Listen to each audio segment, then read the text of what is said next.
Bismillahirrahmanirrahim. Assalamualaikum warahmatullahi wabarakatuh. Innal hamdalillah nahmaduhu wa nasta'inuhu wa nastaghfiruh wa na'udzu billahi min shururi anfusina wa sayyiati a'malina. May yahdihillahu fala mudhillalah wa may yudlil fala hadiyalah. Asyhadu an la ilaha illallah wahdahu la syarikalah wa asyhadu anna Muhammadan abduhu wa rasuluh la nabiyya wa la rasula ba'dah. Qala Allah Ta'ala fil Qur'anil Karim, ya ayyuhallazina amanu taqullaha haqqa tuqatih wa la tamutunna illa wa antum muslimun. Amma ba'd, fa inna asdaqal hadisi kitabullah wa khairal hadi Muhammad sallallahu alaihi wasallam wa syarrul umuri muhdatsatuha wa kullu muhdatsatin fid dini bid'ah wa kullu bid'atin dhalalah wa kullu dhalalatin finnar. Alhamdulillahillazi amaruna bidakwah wa tablighi risalah wa usalli wa barik ala nabi khairu ummah Muhammad sallallahu alaihi wasallam allazi awda'alana kalam Allah fasinna alal bayyinatil wadihah wa hujjatil balighah wa man tabi'a nahjahu wa salaka hudahu ila yaumil lam takun nihayah. Selamat pagi semuanya, semoga kita selalu berada dalam keadaan sehat dan selalu dalam penjagaan Allah Subhanahu wa taala. Perkenalkan, nama saya Andi Karinaldi. Saya dari Universitas Muhammadiyah Sukabumi. NIM saya 2132021002. Saya dari Fakultas Hukum, Prodi Ilmu Hukum. Ya, pagi hari ini saya akan mempresentasikan tugas saya, khususnya tugas untuk UAS, membuat video tentang salah satu materi dari hukum perdata internasional. Dan pada kesempatan pagi hari ini, saya akan menjelaskan tentang kontrak internasional.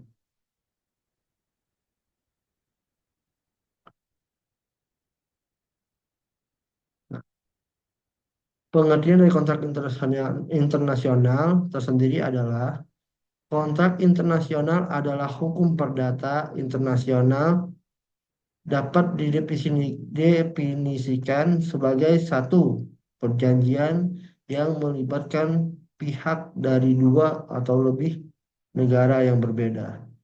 Yang kedua, perjanjian yang memiliki unsur asing seperti satunya salah satu pihak berkewarganegaraan asing. Yang kedua, objek kontrak berada di luar negeri. Dan yang ketiga adalah pelaksanaan kontrak dilakukan di luar negeri. Nah, terus apa saja untuk karakteristik kontrak internasional tersebut? Yang pertama adalah tunduk pada hukum yang berbeda-beda. Bisa hukum nasional suatu negara atau hukum internasional.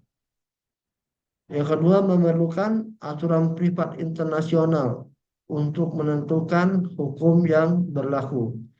Dan yang ketiga adalah mempertimbangkan yurisdiksi dan tempat pelaksanaan kontrak. Dan terakhir adalah membutuhkan pengaturan yang lebih kompleks terkait pilihan hukum, penyelesaian sengketa, dan lain-lain.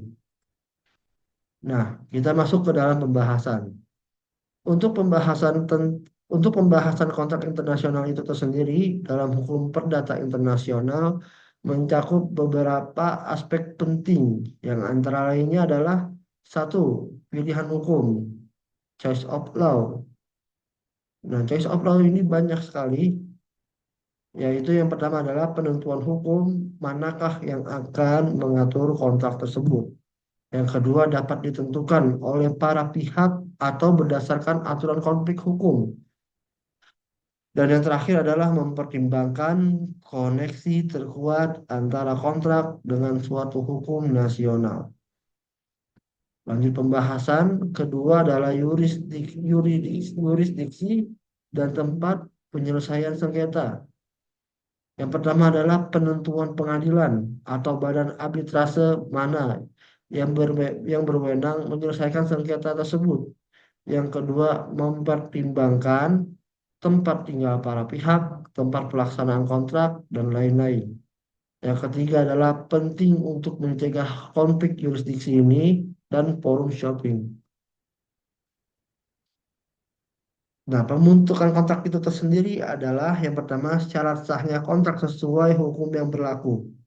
Yang kedua masalah konsensualitas kapasitas objek yang halal. Yang ketiga adalah perbedaan aturan pembentukan kontrak antar negara. Nah, untuk pelaksanaan dan pengakhiran kontrak tersebut, yang pertama ada pemenuhan prestasi sesuai hukum yang mengatur. Yang kedua adalah masalah force majeure, one prestasi, dan penyelesaiannya. Yang terakhir adalah cara pengakhiran kontrak tersebut, seperti pembatalan, pemutusan, dan lain-lain. Lanjut setelahnya adalah jaminan dan hak-hak kebenaran tersebut. Yang pertama pengaturan hak dan kewajiban para pihak. Yang kedua adalah masalah hak kebendaan seperti hak tanggungan, fidusia dan lain-lain. Yang ketiga adalah konflik hukum terkait aspek kebendaan tersebut. Nah, kontrak internasional juga memiliki beberapa prinsip antara lain harmonisasi, penyelesaian sengketa internasional, perlindungan hukum bagi yang lemah, dan memiliki ruang lingkup ekonomi digital. Antara lain yang pertama, prinsip hukum kontrak internasional. Nah, prinsip hukum ini memiliki beberapa cabang. Yang pertama adalah prinsip kebebasan berkontrak atau disebut dengan autonomi. Yang kedua, prinsip itikat baik, good faith. Yang ketiga adalah prinsip keseimbangan kontrak. Dan yang keempat adalah prinsip proporsionalis, proporsionalitas. Dan yang terakhir adalah prinsip keadilan atau yang kita sebut dengan fairness. Yang dua, yang kedua adalah harmonisasi dan unifikasi hukum kontrak internasional. Yang pertama, upaya harmonisasi melalui konvensi internasional, misalnya CISG atau konvensi PBB tentang kontrak jual beli barang internasional. Yang kedua, peran organisasi internasional dalam upaya unifikasi hukum seperti UNCITRAL atau UNIDROIT. Yang ketiga adalah tantangan dalam harmonisasi dan unifikasi karena perbedaan sistem hukum. Yang terakhir adalah, yang ketiga adalah, bukan yang terakhir, maaf. Yang ketiga, penyelesaian sengketa tersebut. Penyelesaian sengketa kontrak internasional. Yang pertama adalah litigasi melalui pengadilan nasional. Yang kedua, arbitrase internasional sebagai alternatif penyelesaian sengketa. Yang ketiga adalah prinsip lex mercatoria dalam arbitrase internasional. Dan terakhir adalah pengakuan dan pelaksanaan putusan asing. Untuk lanjutannya adalah yang keempat, isu perlindungan konsumen dalam kontrak internasional. Perlindungan bagi pekerja dalam kontrak ketenagakerjaan internasional. Yang ketiga adalah prinsip itikat baik dan keadilan sebagai landasan perlindungan. Poin kelima, yang pertama adalah tantangan hukum kontrak internasional dalam transaksi online. Yang kedua, isu yurisdiksi dan pilihan hukum dalam kontrak elektronik. Yang terakhir adalah perlindungan data dan privasi dalam internasional digital ini. Dan ini sangatlah penting bagaimana data dan privasi ini seringkali atau bahkan ada kasus bocor atau tersebar. Dan ini adalah sangat penting perlindungan data dan privasi jual beli apakah itu pembeli ataupun penjual. Nah, pembahasan selanjutnya adalah jika hakim gagal menangani kasus kontrak internasional dalam hukum internasional, berikut beberapa kemungkinan atau permasalahan yang dapat terjadi. Yang pertama, kesalahan dalam menentukan pilihan hukum, choice of law.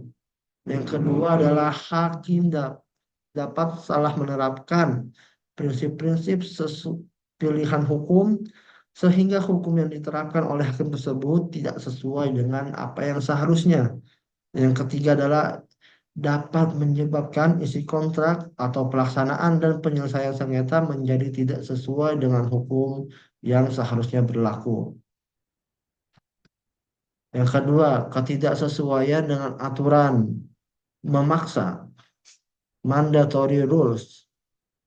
Yang pertama, hakim dapat lalai dalam mengidentifikasi dan menerapkan aturan memaksa dari hukum tertentu yang harus dilindungi seperti hukum perlindungan konsumen atau ketenaga kerjaan.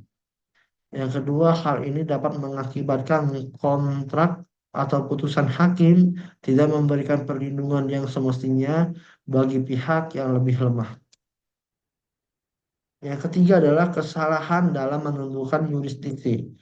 Hakim dapat salah menentukan pengadilan mana yang berwenang mengadili sengketa kontrak internasional tersebut.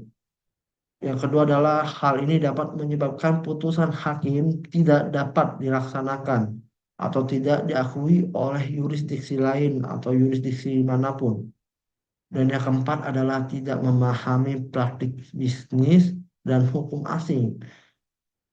Hakim dapat kurang memahami praktik bisnis dan hukum asing yang berlaku bagi para pihak dalam kontrak internasional.